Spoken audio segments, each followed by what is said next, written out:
దేవుని నామానికి మహిమ కలుగును గాక. ఆయన పరిశుద్ధ నామమునకు మహిమ ఘనత ప్రభావాలు ఆయనకే చెల్లును కాక. ప్రార్థనా శక్తి అనే టీవీ కార్యక్రమం వీక్షిస్తున్న విశ్వాసులందరికీ ప్రభువైన యేసుక్రీస్తు నామమున మీకు శుభములు తెలియపరచుకుంటున్నాను. బాగున్నారా? మీరు బాగుండాలని మేము ప్రార్థన చేస్తూ ఉన్నాం. భయంకరమైన దినాల్లో మనం బ్రతుకుతున్నాం కదా. యుద్ధాలు ఎక్కడ చూసినా గొడవలు, యుద్ధాలు, దేశాల మీద దేశము, ఒకరి మీద నేనెంత అంటే నేనెంత, నేనేం తక్కువ లేనులే అని ఒక్కొక్క దేశం. అలాంటి పరిస్థితుల్లో మనం బ్రతుకుతున్నాం. ఏ క్షణం ఏం జరుగుతుందో మనకి తెలియదు అని భయపడిపోతూ ఉంటాం.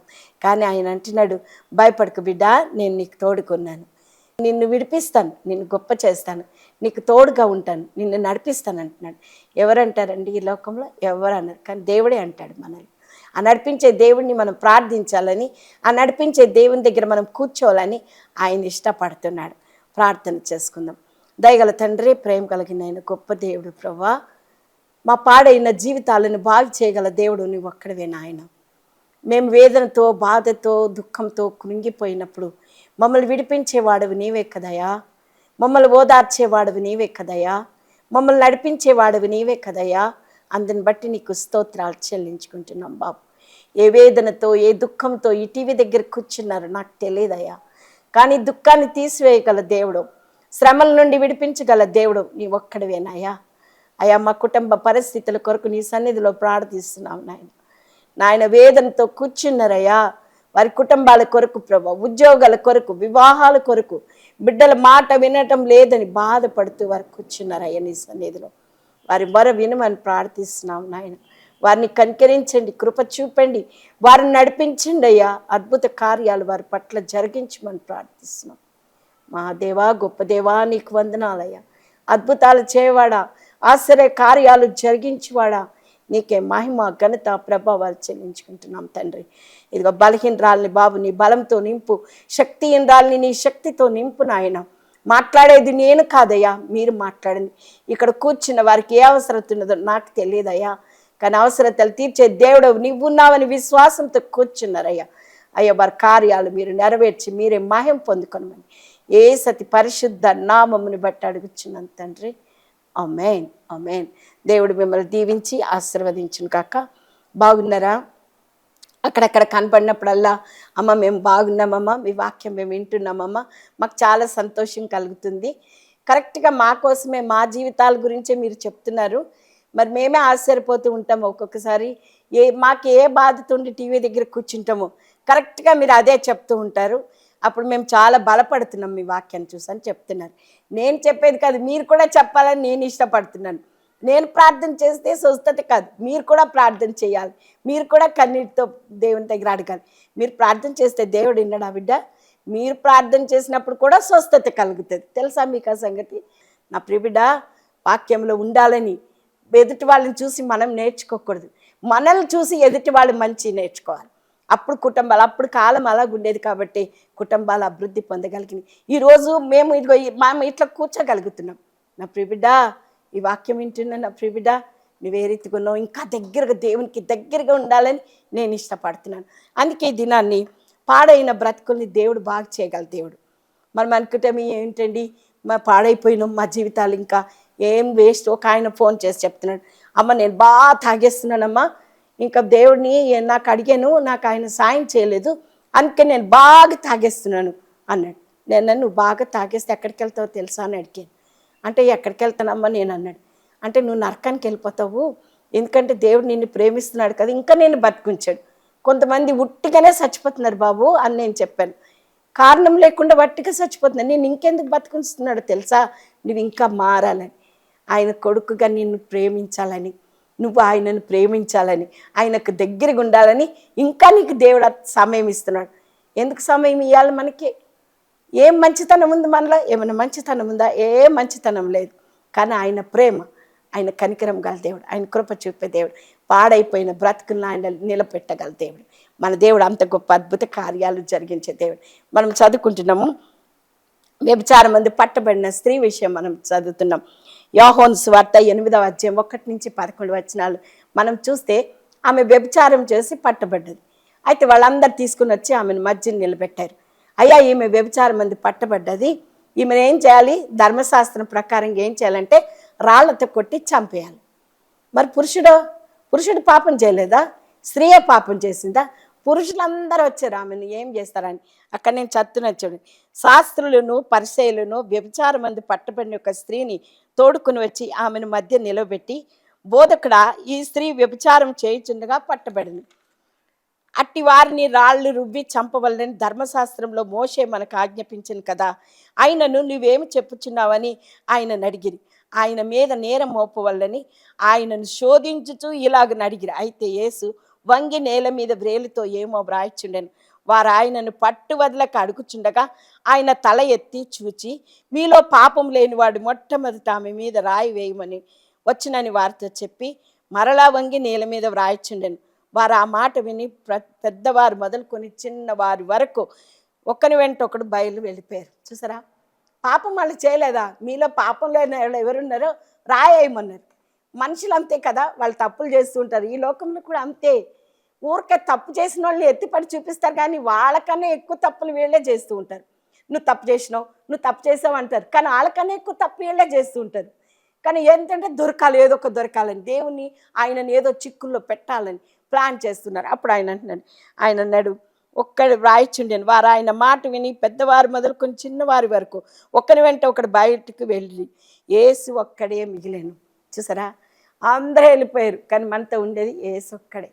ఆయన ఒక్కడే మిగిలి అంటున్నాడు. ఆ స్త్రీ మధ్య నిలవబడి ఉండేను, ఆమె ఒక్కతే నిలబడింది, యేసే ఒక్కడే నిలబడ్డాడు. మన కష్టాల్లో కూడా అంతేనమ్మా, అందరు విడిచిపెట్టి వెళ్ళిపోతారు. మన బాధ కలిగినప్పుడు, మన కష్టం కలిగినప్పుడు మన దగ్గర ఎవరు ఉండరు. మంచిగున్నారు అనుకోండి, అందరూ వస్తారు.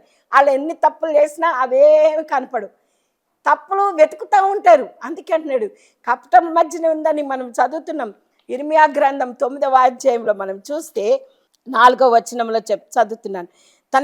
మీలో ప్రతి వాడును తన పొరుగు వాని విషయమే జాగ్రత్తగా ఉండవలెను. ఏ సహోదరునైనా నమ్మకుడి. నిజంగా ప్రతి సహోదరుడు తంత్రగొట్టై తన సహోదరుని కొంపముంచును. ప్రతి పొరుగువాడును కొండెము చెప్పుటకై తిరుగులాడుచున్నాడు. సత్యము పలకక ప్రతి వాడును తన పొరుగువాన్ని వంచును. అబద్ధములాడట తమ నాలుకలకు అభ్యాసం చేసి ఉన్నారు. ఎదుటివాని తప్పులు పట్టవల్లని ప్రయాసపడతారట మనుషులు. వాళ్ళు ఎన్నో తప్పులు చేస్తారు, కానీ ఎదుటోడు ఏదన్నా తప్పు చేస్తారు.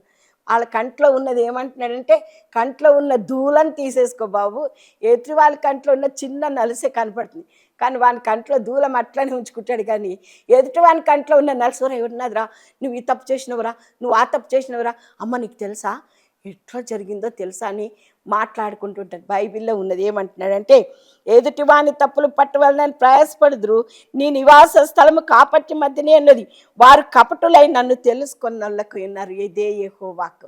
చూసారా, మనం ఎక్కడ ఉన్నాము? మన తంత్రగొట్టే కొంప ముంచేటోళ్ళ దగ్గర ఉన్నాం మనం. ఈ లోకం అట్లా ఉన్నది, బైబిల్లోనే ఉంది. ఏ సహోదరుని నమ్మకండి, ప్రతి సహోదరుడు తంత్రగొట్టే తన సహోదరుని కొంప ముంచేటోళ్ళే. ఎక్కడ చూడండి ఎవరు చేస్తారంటే, వాడు నన్ను మోసం చేశాడు. నేను ఒక ఆమె చెప్పాను, పోయిన వారం చెప్పిన, ఒక ఆమె పాపము క్యాన్సర్తో బాధపడుతుంది, బాగా క్యాన్సర్తో బాధపడుతుంటే ఆమెకి ఇవ్వాలంట డబ్బులు, ఆమెకు డబ్బులు ఇవ్వట్లేరంట. ఆమెను అంటున్నారంట, అమ్మ నాకు క్యాన్సర్ ఉంది, చాలా కష్టమైన పరిస్థితులు ఉన్నది, నాకు సాయం చేయండి అమ్మ అంటే, నువ్వు ఎట్లా చచ్చిపోతావు కదా, నీకు డబ్బులు ఎందుకు ఇవ్వాలంటున్నారంట. అలాంటి వాళ్ళ మధ్యన మనము ఇక్కడ కూడా అంతే కదా. పాపము ఆమె మీద అన్ని తప్పు చేసిందని తీసుకొచ్చి ముందట పెట్టారు. ఆయన ఒక్కడే మిగిలి ఉన్నాడు. అందరూ ఒక్కళ్ళు కూడా, మీలో ఎవరు పాపం చేయలేని వాళ్ళు ఎవరైనా ఉంటే రాయేయమంటే ఒక్కళ్ళు కూడా రాయకుండా అందరూ వెళ్ళిపోయారట. ఆయన ఒక్కడే మిగిలి ఉన్నాడు. మన జీవితాల్లో కూడా అంతే బిడ్డ, మనకు ఒక్కడే మిగిలి ఉంటాడు. మనతో ఎవరు ఉండరు, ఈ లోక మనుషులు ఎవరు ఉండరు. మనల్ని అందరూ విడిచిపెట్టి వెళ్ళిపోతారు, మనల్ని అందరూ అవమానపరుస్తారు, మనల్ని అందరూ భయంకరమైన పరిస్థితులకు మనల్ని దారితీస్తారు. కానీ మనల్ని ప్రేమించే దేవుడు ఒక్కడే, ఆయన ఒక్కడే మిగిలి ఉన్నాడు. ఆమె మధ్యన ఒక్కతే నిలబడిందని. అప్పుడు అంటున్నాడు, యేసు తల ఎత్తి చూచి, అమ్మా వారు ఎక్కడున్నారు, ఎవరు నీకు శిక్ష విధింపలేదా అని అడిగినప్పుడు ఆమె లేదు ప్రభువా అన్నాను. అందుకే యేసు నేనును నీకు శిక్ష విధింపను, నీ వెళ్ళిక పాపం చేయకమని ఆమెతో చెప్పాను. మరలా యేసు, నేను లోకమునకు వెలుగును, నన్ను వెంబడించి వాడు చీకటిలో నడవక జీవపు వెలుగు కలిగి ఉండేనని వారితో చెప్పాను. హల్లెలూయా, హల్లెలూయా. ఆయన వెలుగు కాబట్టి, ఆయనలో చీకటి ఎంత మాత్రం లేదు కాబట్టి మనల్ని కూడా వెలుగు సంబంధులుగా ఉండాలని ఆయన ఇష్టపడుతున్నాడు, వెలుగు బిడ్డలుగా ఉండాలని ఆయన ఇష్టపడుతున్నాడు. అందుకే ఆమెను బాధ్యత, అమ్మ ఇక పాపం చేయకు అన్నాడు. ఎంత గొప్ప దేవుడు అండి మన దేవుడు. మన దేవుడు అద్భుతాలు జరిగించే దేవుడు. మనుషులు రాళ్ళేసి మనల్ని బాధ పెడతారు, కానీ దేవుడు బాధ పెట్టే దేవుడు కాదు. దేవుడు ఆదరించే దేవుడు, కనికరించే దేవుడు. తప్పు చేసావని ఊరంతా చాటుతారు, కానీ మన దేవుడు అలాంటి దేవుడు కాదు. మనం ఏడ్చినప్పుడు మనం వినే దేవుడు, మనం ఏడుస్తున్నప్పుడు కన్నీటిని తుడిచే దేవుడు, మనం ఏడుస్తున్నప్పుడు మొరపెట్టినప్పుడు దేవుడు అద్భుత కార్యాలు జరిగించే దేవుడు. అలాంటి గొప్ప దేవుడు మనం కలిగి ఉన్నాం. హల్లెలూయా, హల్లెలూయా చెప్దామా? హల్లెలూయా అని చెప్పాలి, ఎందుకంటే మన దేవుడు అంత గొప్ప దేవుడు. మనం చూసాం జక్కయ్య విషయం కూడా మనం చూస్తున్నాం. పొట్టి జక్కయ్య, ఆయన ఏమిటి, గుత్తదారుడు. ఆయన పొట్టాడు, అందుకని ఆయన దేవుని చూడగోరాడట, యేసయ్యను చెరుగాడట. లోకాసువార్త 19:1-10 మనం చదువుకుంటే జక్కయ్య పొట్టివాడు, దేవుని చూడగోరాడట. ఆ మార్గ మధ్య నుంచి వెళ్తుంటే ఎట్లన్నా దేవుని చూడాలని ఆయన ఏం చేశాడంటే, పొట్టి ఉన్నాడు కాబట్టి చెట్టెక్కి కూర్చున్నాడు. కూర్చుంటే కనబడని అనుకున్నాడు జక్కయ్య, ఆయననే నేను చూడాలనుకున్నాడు. కానీ ఆయనని మాత్రం ఎవ్వరు చూడదు. కొన్నిసార్లు మన ఇంట్లో కూడా అంతే కదా, ఎదుటింట్లో ఏదైనా గొడవ అవుతుంది అనుకోండి, బయటకు వచ్చి చూసి ఎందుకమ్మా గొడవ పడుతున్నారు అందరూ తలుపు సందులోకి వెళ్ళి చూస్తూ ఉంటారు. వాళ్ళు బాగా కొట్లాడుకుంటున్నారు అంటారు. కానీ ఎందుకు బాబు కొట్లాడతావు, ఎందుకు నాయనా భార్యని ఎందుకు కొడతావు, భార్యకు బుద్ధి చెప్పే దినాలు పోయినాయి. ఈ రోజుల్లో ఎక్కించే వాళ్ళే ఎక్కువైపోయారు. ఈయన కూడా ఏసి ఎవరో అని చూడగోరి చెట్టెక్కాడంట. చెట్టెక్కాడు, ఏసైకి తెలీదా? నువ్వు ఎక్కడున్నావో తెలుసు, నీ పేరేంటో తెలుసు, నువ్వు ఎట్లొచ్చినావో తెలుసు. అందుకే ఆయన ఆ ప్రాంతానికి వెళ్తున్నాడు, ఎందుకంటే జక్కయ్యను మార్చాలని. పొట్టోడు చెట్టెక్కి కూర్చున్నాడు, ఈయన అన్యాయంగా అన్నీ చేశాడు కాబట్టి ఆయన మారుద్దామనుకున్నాడు. పాడైన జీవితాన్ని మార్చడానికి ఆయన ఈ లోకానికి వచ్చాడు. అందుకే ప్రాణం పెట్టాడు. ఆయన విలువైన రక్తం, పరిశుద్ధ రక్తం, నిష్కళంకమైన రక్తంని కార్చినాడు. ఎందుకొరకు తెలుసా? నన్ను రక్షించడానికి కొరకే. జక్కయ్య విషయంలో అంతే అన్నాడు, పైకి ఎక్కి కూర్చున్నాడు. అప్పుడు దేవుడు కరెక్ట్గా దాని చెట్టు కిందకు వచ్చాడు. ఆయన జక్కయ్య చెట్టు దిగు అన్నాడు. ఆయనేమో చెట్ల చాటుకు దాగున్నాడు, ఆకులు కప్పుకుని దాగున్నాడు. నన్ను చూడొద్దు, దేవుడు నన్ను చూడొద్దు, కానీ మనం అందరం చూడాలనుకుంటాం. కానీ దేవుడు, మనం కొన్నిసార్లు దేవుడిని అలాగే చేస్తుంటాం. ఒక పిల్లోడంట, ఒక మమ్మీ వాళ్ళ అమ్మ ఏం చేసిందంటే లడ్డూలు తయారు చేసిందంట. లడ్డూలు తయారు చేసి, ఒరే నేను లడ్డూలు చేశాను, నేను బజార్కి వెళ్తున్నాను, నీకు ఇదిగో నీకొకటి, నీ ఫ్రెండ్కి ఒకటి లడ్డూలు తినరా, ఇగో దేవుని ఫోటో ఉన్నది ఇక్కడ, ఆ ఫోటో నువ్వు చూడు, ఆయన నువ్వు తిన్న సంగతి నాకు చెప్పేస్తాడు దేవుడు. నేను తినొద్దని నీకు ఇచ్చాను, నీ ఫ్రెండ్కి ఇచ్చాను అని చెప్పి వాళ్ళ మమ్మీ బజార్కి వెళ్ళిందట. బజార్కి వెళ్ళిన తర్వాత వాడు ఫ్రెండ్ వచ్చి, అబ్బాయి మా మమ్మీ ఇచ్చిందిరా ఇదిగో నీకని ఇచ్చాడు. ఇస్తే వాడు తిన్నాక అన్నాడంట, ఒరే చాలా బాగుందిరా, ఇంకొక లడ్డు ఇవ్వరా నాకు అని అడిగాడట. వద్దురా మా అమ్మ చెప్పిందిరా, అక్కడ వేసే దేవుడు ఉన్నాడు కదా, ఫోటో ఉంది కదరా, ఒకవేళ నేను దొంగతనం చేశాను అనుకో, దేవుడు మా మమ్మీకి చెప్పేస్తాడు, మా మమ్మీ ఈ పంత పాల్గొట్టేస్తుంది నాకు అని చెప్పాడంట. చెప్తే వాడి ఫ్రెండ్ చెప్పాడంట, ఏం కదలేరా, దేవుడు చూస్తాడేంటి, నేను ఒక ప్లాన్ చెప్తాను రా అన్నాడట. ఏం ప్లాన్ అని అడిగాడట. అడిగితే ఏం లేదురా, స్టూల్ ఎక్కి పైకి ఎక్కి స్టూల్ వేసుకుని మనం వెళ్ళి దేవుడికి బట్ట కప్పేద్దాం, బట్ట కప్పేస్తే దేవుడు చూడాడు కదా, మనం లడ్డూలు తినేద్దాం అనుకున్నాడట. అనుకుని ఏం చేశారంటే మంచిగా స్టూల్ మీద స్టూల్ వేసుకొని పైకి ఎక్కి ఆ డబ్బా అందుకుని ఆడు రెండు తిన్నారట. ఈ లోపల వాళ్ళ మమ్మీ రోడ్డు మీద మాటలు వినబడుతున్నాయంట. ఇక మమ్మీ వచ్చేసింది ఆ బాపురే అనేసి గబుక్కుని ఏం చేశారంటే ఆ స్టూల్ అన్నీ తీశారు, కానీ ఆ దేవుని కప్పిన బట్ట మాత్రం మర్చిపోయారు. ఇక వాళ్ళమ్మ ఇంట్లోకి రాగానే చూడగానే ఫస్ట్ చూస్తాం కదా, మన ఇంట్లో కూడా అంతే, దేవుడి ఫోటోలు పెడతాం ఎదురుకుండా. పెట్టి ఏం చేస్తామంటే, దేవుడా కాపాడినవయ్యా, ఇంట్లోకి మమ్మల్ని క్షేమంగా తీసుకొచ్చేవయ్యా, నీకు వందనాలని చెప్తాం. నేనైతే చెప్తాను అట్లని, వెళ్ళేటప్పుడు చెప్తాను, దేవా నన్ను కాపాడండి అయ్యా, మేము చేసే పనిలో ప్రతి పనిలో మాకు జయమునియండి అయ్యా, మళ్ళీ మేము తిరిగి వచ్చినంత వరకు మాకు ఏ అపాయం కలగకుండా కాపాడండి అని ప్రార్థన చేస్తాను. మళ్ళీ తిరిగి వచ్చేటప్పుడు కూడా ప్రార్థన చేసుకుంటాను, ఎందుకంటే అపాయం నుంచి మమ్మల్ని తప్పించావు కదయ్యా, నేనేం పోగొట్టకుండా ఏం చేసుకోకుండా నువ్వు మమ్మల్ని తీసుకొచ్చావు కదయ్యా అని ప్రార్థన చేస్తాను. వాళ్ళ మమ్మీ రాగానే అక్కడ పటం మీద ఉన్నదంట, బట్ట తీయలేరు, టవల్ తీయలేరు, మర్చిపోయారు. ఆఖరికి వాళ్ళ అమ్మ అడిగిందంటే అరే ఇక్కడ రారా అని అడిగింది. వచ్చింది. నువ్వు తిన్నావా లడ్డూలు అంటే తినలేదు మమ్మీ, అస్సలు ముట్టుకోలేదు మేము, మాకు దేవుడు చెప్పాడు, దేవుడు నాకు చెప్పాడురా మీరు లడ్డూలు తిన్నారని అంటే దేవుడు చెప్పాడా అని నవ్వి, దేవుడికి బట్ట కప్పేసాను కదమ్మా, టవల్ కప్పేసాను, దేవుడు ఎక్కడ కనపడుతున్నాడు చూడు, కనపడుతున్నాడు ఏమన్నా చూస్తున్నాడా అన్నాడట. నిజమే, మనం అట్లనే చేస్తుంటాం, దేవునికి బట్ట కప్పేస్తాం, పైకి భక్తి గలవారంగా నటిస్తాం, కానీ ఆయన శక్తిని ఆశ్రయించాం. మన జీవితాల్లో కూడా అలాగే పనిచేస్తుంది. కాబట్టి ఇక్కడ కూడా అంతే, మనము దేవుని ఎడల భయము, ఆయన చూస్తున్నాడని మనం చేయాలి. జక్కయ్య కూడా అంతే, చెట్ల చాటు నుండి చూస్తున్నాడు, ఆయన చూడొద్దు, ఈయన మాత్రం చూడాలి. ఎందుకంటే ఒకవేళ చూశాడు అనుకో ఈయన పాపాలన్నీ చెప్పేస్తాడు, లాయంగా దేవుడు చెప్పేస్తాడు. అందుకని భయపడి చెట్టు ఎక్కి పైన ఎక్కి కూర్చున్నాడు. దేవుడు చూశాడు, పిలిచాడు. ఏమనంటే యేసు ఆ చోటికి వచ్చినప్పుడు కన్నులెత్తి చూచి జక్కయ్య త్వరగా దిగుము, నేను నీ ఇంటి ఉండవలసి ఉన్నదని అతనితో చెప్పగా అతడు త్వరగా దిగి సంతోషంతో ఆయనను చేర్చుకొనెను.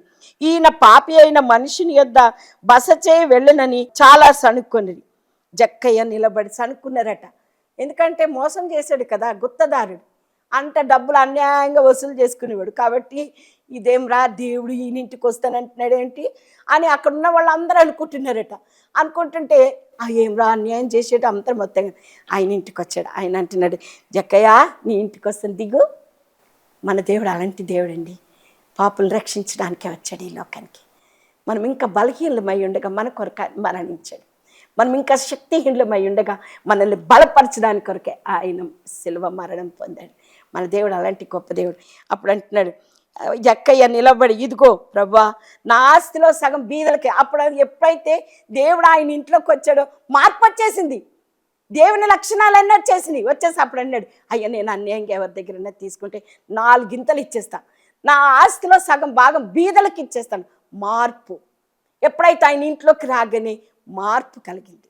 మన జీవితాల్లో అంతే, ఎప్పుడైతే ఆయన నువ్వు ఆహ్వానించినప్పుడు నీలో ఉన్న పాపము, ద్వేషము, ఈర్ష, పగ, కక్ష ఇవన్నీ పోవాలి. ఎప్పుడంటే దేవుడు మనలోకి రాగానే ఆయన అన్నాడు ప్రేమ, జాలి, కనికరము, దయ ఇవన్నీ ఉండాలంటున్నాడు. దేవుని నమ్మిన బిడ్డలకు అవి కావాలి. మత్సరం ఉండకూడదు, కోపం ఉండకూడదు, పగ ఉండకూడదు, ద్వేషం ఉండకూడదు, అసూయ ఉండకూడదు, కక్షలు ఉండకూడదు. అవన్నీ తీసివేయబడితే ఎప్పుడంటే ప్రభు నీలోకి వచ్చినప్పుడు, యేసయ్య నీలోకి వచ్చినప్పుడు అప్పుడు అంటారు, అబ్బా ఈయన క్రిస్టియనా, ఎంత మార్పు చెందాడు, ఈయన అబ్బా అబద్ధాలు ఆడాడు, మోసం చేయడు, అన్యాయం చేయడు, చాలా మంచోడు అండి. ఆ పేరు నువ్వు తెచ్చుకోవాలి. ఎప్పుడు తెచ్చుకోవాలి తెలుసా? మన దేవుడు పరిశుద్ధుడు, మనల్ని పరిశుద్ధంగా ఉండాలనుకుంటున్నాడు. నేను పరిశుద్ధుడిని కనుక మీరు పరిశుద్ధంగా ఉండాలంటున్నాడు. మనం పరిశుద్ధంగా జీవించాలని ఆయన ఇష్టపడుతుంది. మన పిల్లలు అంతే కదండి, మన పిల్లలు చెడిపోతుంటే వెరీ గుడ్ రా, బాగా చెడిపోతున్నారా అని మళ్ళీ చేస్తామా? చేయమే, కొడతాం, 4 దెబ్బలు కొడతాం. నేను మంచిగా ఉన్నాను రా, నువ్వు కూడా పేరు తెచ్చుకోవాలిరా అని తండ్రి చెప్తాడు. మన తండ్రి అలాగే చెప్తున్నాడు మనకి, మనం నేర్చుకోవాలని, మనం నేర్చుకోవాలి. అందుకే అన్నాడు, ఏమంటున్నాడంటే నేను ఎవరిని యొద్దనైనాను అన్యాయంగా దేన్నైనాను తీసుకొని వెళ్ళి అతనికి 4 గింతలు మరలా చెల్లింతునని ప్రభుతో చెప్పాను. అందుకు యేసు అబ్రహాము కుమారుడే, ఎందుకనగా నేడు ఇంటికి రక్షణ వచ్చి ఉన్నదని అతనితో చెప్పాను. అందుకన్నాడు నశించుతున్న వారిని వెతికి రక్షించుటకు మనుష్య కుమారుడు ఈ లోకానికి వచ్చాడు. నశించిపోతున్న అనేక ఆత్మల కొరకు దేవుడు ఈ లోకానికి వచ్చాడు. నువ్వు పాడైపోవడం, నువ్వు చెడిపోవడం ఆయనకి ఇష్టం లేదు. నువ్వు అనాథగా ఉండడం ఆయనకి ఇష్టం లేదు. నువ్వు అన్యాయంగా ఉండడం ఆయనకి ఇష్టం లేదు. నీకు మంచి బిడ్డగా, ఎవరైనా సరే మంచి బిడ్డగా జీవించాలని ఆయన ఇష్టపడుతున్నాడు. మంచోళ్ళని ఎక్కువ ఇష్టపడతారు కదండి. ఈ దినాల్లో మంచోళ్ళు ఎవరికి ఇష్టం ఉండదు. మంచి పనులు చేసిన ఎవరైనా ఇష్టపడతారా? ఇష్టపడరు అసలే. ఏదో వంక చెప్తారు, వాడిది ఏదో వెతుకుతారు, ఇట్లా ఆ లోపాన్ని వెతికి అప్పుడు అది చెప్తూ ఉంటారు. కానీ ఆయన అంటున్నాడు మంచి నీయడానికి వరకే ఆయన యొక్కనికి వచ్చాడు. ఆయన బిడ్డగా జీవించాలని ఇష్టపడుతున్నా నా ప్రియ బిడ్డ, ఈ వాక్యం వింటున్నా నా ప్రియ బిడ్డ, ప్రభు కొరకు జీవించు. ఆయన జీవితాలను మార్చడానికి వచ్చాడు. అక్కడ పాపం స్త్రీని విడుదల కలగచేశాడు. జక్కయ్యను పాపం నుంచి విడుదల కలగచేశాడు. మళ్ళీ మనం చూస్తే సమరయ స్త్రీ గురించి మనం చదువుతున్నాం. యోహాను సువార్త 4వ అధ్యాయం 1 నుంచి మనం 38 వరకు చదివితే సమరయ స్త్రీ ఉన్నది. ఆమెకు తెలుసు, ఆ స్టోరీ అంతా మీకు తెలుసు, కానీ కొంచెమే చెప్తాను. ఎందుకంటే ఆమె సమరయ స్త్రీ దగ్గరికి ఆయన వచ్చాడు. ఆయనను అడుగుతున్నాడు, అమ్మా నువ్వు వెళ్ళి నీ పెనిమిటిని పిలుచుకురా అన్నాడు. ఇక్కడికి రమ్మని ఆమెతో చెప్పాను. ఆ స్త్రీ నాకు పెనిమిటి లేడనగా ఏ సామెతో నీకు పెనిమిటి లేడని నువ్వు చెప్పిన మాట సరియే, నీకు 5 పెనిమిట్లుండ్రి, ఇప్పుడున్న వాడు నీ పెనిమిటి కాడు, సత్యమే చెప్పితవని. ఆమె అంత తప్పు చేసినా సత్యం చెప్పింది. మనమైతే ఒక మాటకు 10 మాటలు చెప్పేస్తాం. అవును ఉన్నాడు, ఉన్నాడు ఆయననే, నీకెందుకు నీవే. కానీ ఆమె సత్యం చెప్పింది. అమ్మా నీకు 5 పెనిమిట్లు, ఇప్పుడున్నవాడు నీవాడు కాదు అని చెప్పేటప్పటికల్లా అమ్మో ఈయన నా సంగతి అంతా చెప్పాడని అక్కడ కొండని ఇడిచిపెట్టి నీళ్ళకని వచ్చింది, బావి దగ్గరికి వచ్చింది. ఎప్పుడు వచ్చింది? మిట్ట మధ్యాహ్నం వచ్చింది. ఎందుకంటే పాపం ఆమె పాపం స్త్రీ కదా, అందరూ ఆమెను పాపం స్త్రీ అంటారు. ఇక వాళ్ళ భర్త నుంచుకుంది, వీళ్ళ భర్త నుంచుకుందని ఆమెను అంటారని మిట్ట మధ్యాహ్నం వచ్చింది. కానీ యేసయ్య ఆమెను ప్రేమించడానికి కొరకు, ఆమె ఎందుకు జాలి చూపడానికి కొరకు, ఆమె జీవితాన్ని మార్చడానికి కొరకు ఆ బావి దగ్గరికి ఆయన వచ్చి అడుగుతున్నాడు, సత్యం చెప్పవమ్మా, నువ్వు చాలా సత్యం చెప్పవని. కానీ నేను ఆ స్త్రీ తన కుండను విడిచిపెట్టి ఊరిలోనికి వెళ్ళి, మీరు వచ్చి నేను చేసినవన్నీ నాతో చెప్పిన మనిషిని చూడడి, ఈయన క్రీస్తు కాడా అనే ఊరి వారితో చెప్పాను. వారు ఊరిలో నుండి బయలుదేరి ఆయన యుద్ధకు వచ్చిండ్రి. నేను చేసినవని నాతో చెప్పిన సాక్ష్యం ఇచ్చిన స్త్రీ యొక్క మాటలను బట్టి ఆ ఊరిలోని సమరయులు అనేకులు ఆయన యందు విశ్వాసం ఉంచిరి. హల్లెలూయా. నా చెప్పినంత దేవుడు నా సంగతి అంతా చెప్పేశాడయ్యా అని బావి దగ్గరికి వచ్చి నీళ్ళు పోసుకుందామని ఆ పాపపు కుండ, తన జీవితం అంతా పాపపు మలినముతో ఉన్న కుండను అక్కడే పడేసి మంచి హృదయంతో, ఎందుకంటే యేసయ్య ఆమె హృదయాన్ని నింపాడు కాబట్టి ఈయన క్రీస్తు కాడా నాతో చెప్పాడు, నేను ఏమేమి చేశానో అన్నీ చెప్పేశాడయ్యా, మీరు రండి ఆయన దగ్గరికి రండి అని అందరినీ పిలుచుకొచ్చింది. ఆయన అన్నాడు, ఆ మాటను బట్టి ఊరి వారందరికీ రక్షణకు వచ్చింది. నా ప్రిబిడ, ఈ వాక్యం వింటున్నా నా ప్రిబిడ, నువ్వు ఎప్పుడైనా దేవుని గురించి చెప్పినవా? నీ జీవితాల్లో ఎన్నో గొప్ప మార్పులు కలిగినాయి. నీ జీవితాల్లో ఎప్పుడూ ఆయన ఎన్నెన్నో గొప్ప గొప్ప కార్యాలు జరిగించాడు. ఎప్పుడైనా కొరకు సాక్ష్యం ఇచ్చావా? ఆయన కొరకు నిలబడినవా? దేవుడు నా పట్ల అద్భుతాలు జరిగించాడండి. ఇగో నేను చెప్తున్నాను, నా జీవితాలు ఎన్నో అద్భుతాలు.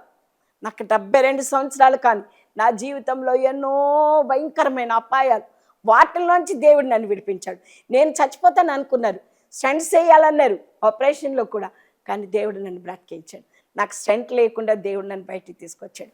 ఎంత గొప్ప దేవుడో తెలుసా? ఆపరేషన్ అయింది, మళ్ళీ తొందర అవుతున్నది ఏమన్నారు. నేను అనుకున్నాను, దేవుని కన్నా గొప్పలు ఈ డాక్టర్లు అందరూ. వీళ్ళందరూ ఏం చేస్తారు? బాగు చేయవాడు ఆయన. వాళ్ళు పరలోక జ్ఞానంతోనూ పుస్తకాల జ్ఞానంతోనూ వాళ్ళు ఏం చేస్తారంటే అన్ని రిపోర్ట్లు తెమ్మంటారు. డాక్టర్లు ఎవరైనా వెళ్ళగానే నీకు ఇట్లా నొప్పి ఉందని కానీ వెంటనే మందులు రాస్తారా? రాయరు. ఏం చేస్తారంటే స్కానింగ్ అంటారు, బ్లడ్ టెస్ట్ అంటారు, ఇంకా ఎన్నెన్నో కథలు చెప్తుంటారు. అన్నీ చేసుకొచ్చాక అప్పుడు చూసి మళ్ళీ మందులు రాస్తాడు. మందులు రాసి మళ్ళీ వాడమంటారు. మన దేవుడు అలా కాదు. విశ్వాసంతో ప్రార్థించినప్పుడు, మనం కన్నీటితో ప్రార్థన చేసినప్పుడు దేవుడు స్వస్థపరిచే దేవుడు. మన దేవుడు అంత గొప్ప దేవుడు అండి. అందుకే అంటున్నాడు, దేవుడు మనల్ని ప్రార్థించమంటున్నాడు. బాగు చేయగల దేవుడు, స్వస్థపరచగల దేవుడు, అద్భుతాలు జరిగించే దేవుడు. అందుకే నీవు నమ్మిన ఎడల దేవుని మహిమ చూతువని ఆయన చెప్తున్నాడు. అందుకే మార్కు సువార్త 11:23 తన మనసులో సందేహింపక తాను చెప్పినది జరుగునని నమ్మిన ఎడల వాడు చెప్పినది జరుగునని మీతో నిశ్చయంగా చెప్పుచున్నాను.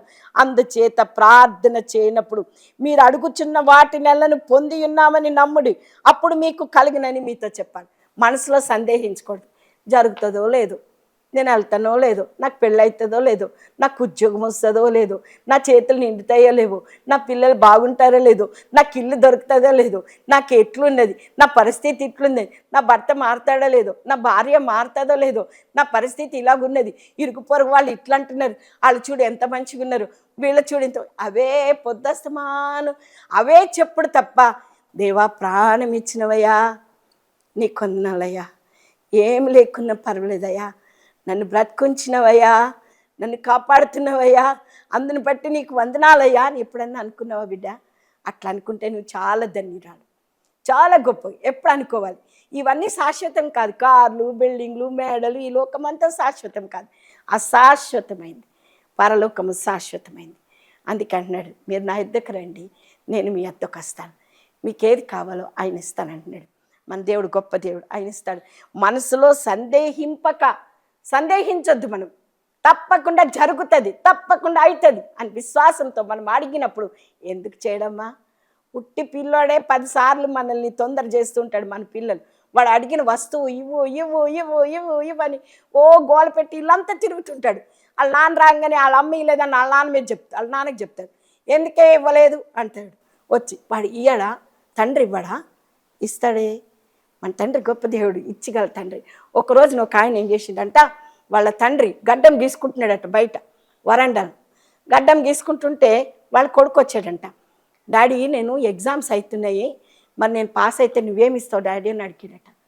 అడితే చెప్పరా ఏమి ఇవ్వాలి అని అన్నాడంట. అంటే నాకేమిస్తావు డాడీ అని అన్నాడంట. అంటే నువ్వు పాస్ అయ్యాక నేను చెప్తాను రా అన్నాడట. అన్న తర్వాత ఏం చేసిండంటే వాడు పాస్ అయిపోయాడు, మంచి మార్కులు వచ్చినాయి. వాళ్ళ నాన్న దగ్గరికి వచ్చాడట, వాళ్ళ మమ్మీకి వచ్చి ప్రోగ్రెస్ రిపోర్ట్ చూపించాడట. మమ్మీ చూడు నాకు ఎన్ని మార్కులు వచ్చినాయి, డాడీ నాకు ఇస్తానన్నాడు కదా అని అన్నాడట. అంటే పోరా అడగరా, బయట గడ్డం గీసుకుంటున్నాడు మీ నాన్న, మంచి మూడ్లో ఉన్నాడు, అడగరా నీకేం కావలిస్తాడంటే వెళ్ళాడంట. వెళ్ళి డాడీ నువ్వు నాకేం చెప్పావు అన్నాడు. ఏం చెప్పాను? ఆ రోజు నేను పరీక్షలు రాసేటప్పుడు ఏం చెప్పినావు నువ్వు పరీక్షల్లో ఫస్ట్ వస్తే నీకు ఇస్తానన్నావు కదా అంటే సరే అన్నాడట. అన్న తర్వాత ఏం చెప్పాడంటే అప్పుడు పరీక్ష రిపోర్ట్ చూపించాడట. ప్రోగ్రెస్ రిపోర్ట్ చూడగానే అన్ని ఫస్ట్ క్లాస్ మార్క్స్ వచ్చినాయి అంట.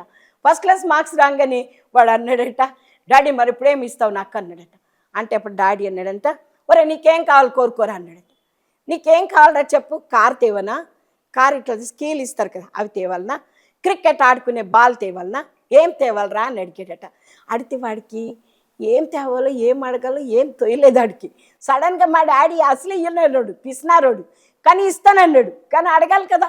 అందుకని ఏం చేశాడంటే ఏం ఇవ్వాలబ్బా అని అడిగితే మీదకెళ్ళి ఏరోప్లేన్ వెళ్తుందంట బుయ్యమని. ఆడ చూసిందంట, డాడీ నాకు అది కావాలన్నాడట. ఏరోప్లేన్ ఇయ్యగలడా తండ్రి చెప్పండి, ఇయ్యగలడా? వాళ్ళ తండ్రి అన్నాడంట, ఏరోప్లేన్ ఆరా నేను ఎక్కడ ఇవ్వగలరా, కీచ్చే ఏరోప్లేన్ తెస్తా బిడ్డ నీకు అన్నాడు. లేదు డాడీ నాకు అదే కావాలన్నాడంట. ఈ లోకపు తల్లిదండ్రులు ఇవ్వలేరు, కానీ పరలోకపు తండ్రి నువ్వేది అడిగితే అది ఇస్తాడు. నువ్వేది మనసులో అనుకుంటున్నావో తప్పకుండా నీ పట్ల కార్యం జరిగిస్తాడు. ఎప్పటికీ అధైర్యపడిపోవద్దు, నాకు ఇయ్యడులే, నాకు చెయ్యడులే, నాకేమి ఇయ్యడులే, ఏంటో నా బ్రతుకు, ఎందుకు బతుకుతున్నానో తెలీదు, ఎందుకు తిరుగుతున్నానో తెలీదు, ఏం చేస్తున్నానో నాకు తెలీదు అని అనుకుంటున్నావా బిడ్డ? ఎప్పటికీ భయపడక, ఆయన మార్చే దేవుడు, కృప చూపే దేవుడు. నువ్వు కన్నీటితో ఉంటే దేవుడు నీ పట్ల అద్భుత కార్యాలు జరిగించే దేవుడు. నేనే సాక్షిని, ఎవరో కాదు, దేవుడు కార్యం చేస్తాడు. నా ప్రియబిడ్డ ఈ వాక్యం వింటున్నా నా ప్రియబిడ్డ, నిన్ను అడుగుమంటున్నాడు. పాడైపోయిన బ్రతుకుల్ని మార్చగల దేవుడు మన దేవుడు, గొప్ప దేవుడు. మనకి విశ్వాసంతో ప్రార్థించినప్పుడు, వివాహం కాకపోతే ప్రార్థన చేయి, వివాహం జరిగిస్తాడు. ఉద్యోగం రాలేదని, నా ఉద్యోగం పోయింది, నా ప్రమోషన్ కూడా రావట్లేదని బాధపడుతున్నావా? ఏం బాధపడికి బిడ్డ, దేవుడు తప్పకుండా నీ పట్ల కార్యం జరిగిస్తాడు. మన దేవుడు అంత గొప్ప దేవుడు, ఎల్ షదాయ్, సర్వశక్తి గల దేవుడు. మన దేవుడు నిత్యము మనతో ఉండే దేవుడు, అద్భుతాలు జరిగించే దేవుడు. భయపడకు, ఎందుకంటే దేవుడు అద్భుతాలు జరిగించే దేవుడు, ఆశ్చర్య కార్యాలు జరిగించే దేవుడు. నువ్వు అడిగిన వాటిని, ఊహించిన వాటికంటే అత్యధికంగా దయ చేయగల దేవుడు. ప్రార్థన చేసుకుందాం. దయగల తండ్రి, ప్రేమ కలిగిన ఆయన గొప్ప దేవుడు అయ్యా, నువ్వు ఇయ్యగల దేవుడు అయ్యా. ఈ లోకపు మనుషులు ఇయ్యలేరయ్యా, నువ్వు బాగు చేయగలవాడు, పడిపోయిన వారిని లేవనెత్తగలవాడు, ఉద్ధరించి వాడవు, కృంగిపోయిన వారిని లేవనెత్తి వాడవు నీవే కదయ్యా. నువ్వు కార్యాలు జరిగించినందుకే నీకు వందనాలు, స్తోత్రాలయ్యా. మా పట్ల కూడా నువ్వు జరిగించమని నేను ప్రాధేయపడి అడుగుతున్నాను ప్రభా. ఏ వేదనతో ఈ టీవీ దగ్గర కూర్చున్నారు నాకు తెలియదయ్యా, కానీ వేదన తీర్చే దేవుడు అయ్యా, కృప చూపే దేవుడు, ఆశ్చర్య కార్యాలు జరిగించే దేవుడు అయ్యా. అయ్యా బిడ్డల విషయం ప్రార్థించమని అడుగుతున్నారయ్యా, వారి బిడ్డల్ని మార్చమని అడుగుతున్నారయ్యా. అయ్యా సహాయం చేయండి అయ్యా. బిడ్డల పరీక్షలు రాస్తున్నారయ్యా, పరీక్షల్లో జయమనియండి ప్రభు. ఎగ్జామ్స్కి ప్రిపేర్ అవుతున్నారు బాబు, తప్పకుండా వారి పరీక్షల్లో జయం ఇస్తున్నందుకే మీకు వందనాలు. వారు చదువుకునే జ్ఞానం దయచేస్తున్నందుకే మీకు వందనాలు. చదువుకునే వచ్చేటట్లు మీరు సహాయం చేసినందుకే మీకు వందనాలు. మీలో జ్ఞానం కొద్దిగా ఉన్నదా నన్ను అడగమన్నావు బాబు, అడుగుతున్నారయ్యా. వారికి సహాయం చేయండి, తిరిగి ఆత్మని తీసివేయండి, ధైర్యం గల ఆత్మనిచ్చి వారి పరీక్షల్లో జయం ఇచ్చినందుకే మీకు వందనాలు, స్తోత్రాలు చెల్లించుకుంటున్నాం తండ్రి. బిడ్డల్ని కనికరించండి, కృప చూపండి, వారి అవసరతలన్నీ తీర్చి మీరే మహిమ పొందుకునమని యేసు పరిశుద్ధ నామముని బట్టి అడుగుచున్నాను తండ్రి. ఆమేన్, ఆమేన్, ఆమేన్. దేవుడు మిమ్మల్ని మీ కుటుంబాలను దీవించి ఆశీర్వదించును కాక. తప్పకుండా మీ ప్రార్థన అవసరతలు కొన్నేళ్ళ ఈ స్క్రీన్పై కనపడుతున్న ఫోన్ నెంబర్కి ఫోన్ చేయండి. తప్పకుండా మీ కొరకు మేము ప్రార్థిస్తాము. మీరు కూడా ప్రార్థించుకోవాలని నేను కోరుకుంటున్నాను. మీరు కూడా ఆయనను అడగాలి. ఆ తండ్రి ఇవ్వలేకపోయాడు కానీ మన పరలోకపు తండ్రి సమస్తము దేవుడు నీకు దయచేయను కాక. ఆమేన్, ఆమేన్.